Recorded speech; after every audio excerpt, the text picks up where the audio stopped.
First question, I would like to ask Ms. Laxmi first. Ms. Laxmi, there are many APEC or ASEAN countries that have been making significance in moving up the value chain, while other countries are still involved in basic production. As a regional development bank, how have foreign direct investments flows and also joint ventures support this success, and how can it be replicated in other countries that haven't reached that level of success yet? Okay. I will sit down and answer this. Yeah. Thank you, Frida, for that very, very important and pertinent question in the Asian context.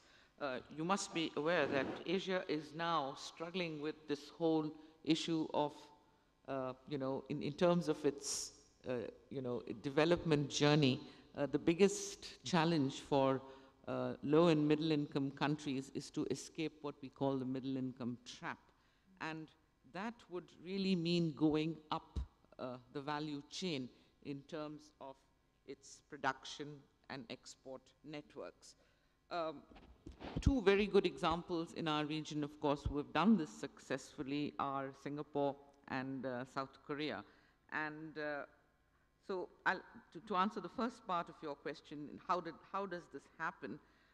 Basically, moving up the value chain involves moving up from what we call labor-intensive sort of enterprises and production networks into what we call knowledge and technology intensive parts of what is the value chain.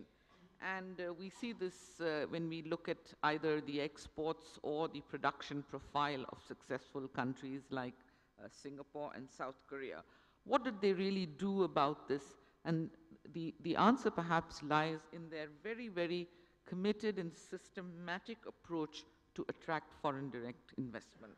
And this was seen as the prime vehicle for bringing in new technology. And this was done in ways that are not sort of unexceptional. Basically, bring in tax incentives, bring in other subsidies, create what is called an enabling investment climate, where you liberalize your regulations, you streamline procedures, and also improve the infrastructure.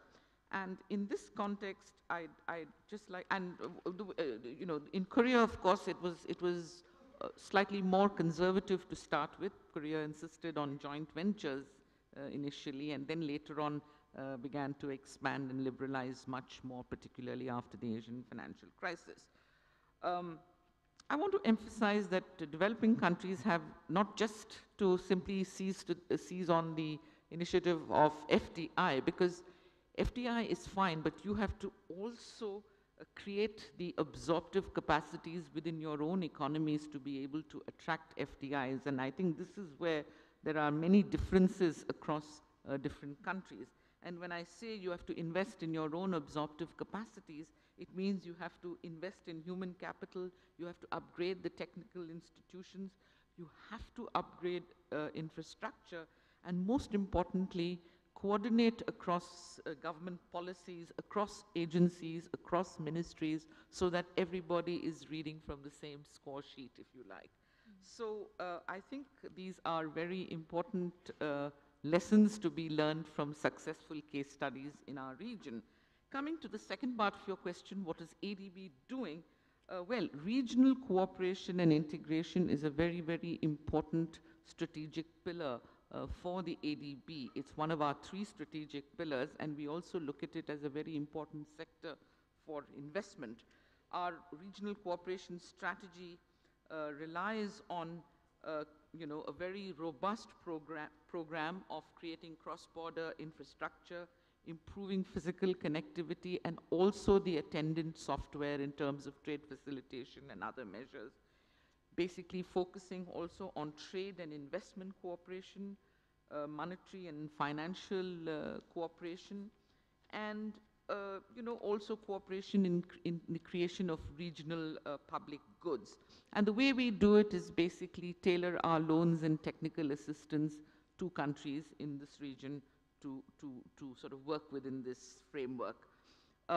We have been successful at the ASEAN, where we have an institutional cooperation, and a lot of initiatives in the ASEAN are now bearing fruit. Many of the countries have seen this as a way to leapfrog into the regional as well as global supply chains and move up the value chain.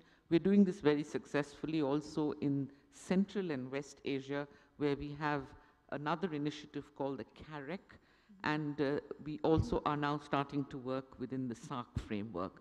So I see that this sort of desire of the countries to move up the value chain and our own efforts at regional cooperation and integration, there's a very good fusion of efforts, which is proving to be a win-win situation.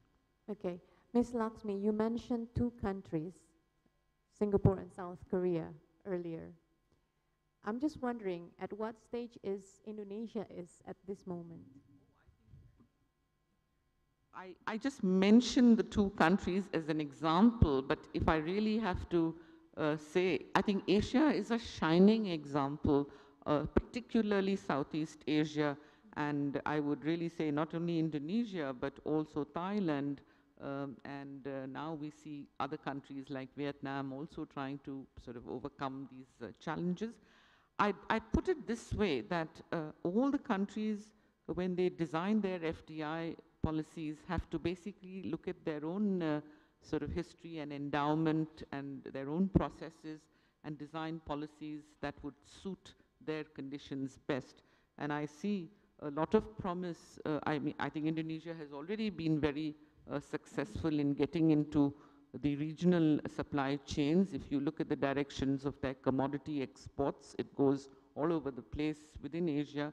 And now, of course, I do believe you're reaching across very successfully to Africa and to Latin America. Okay, thanks, Ms. Lakshmi.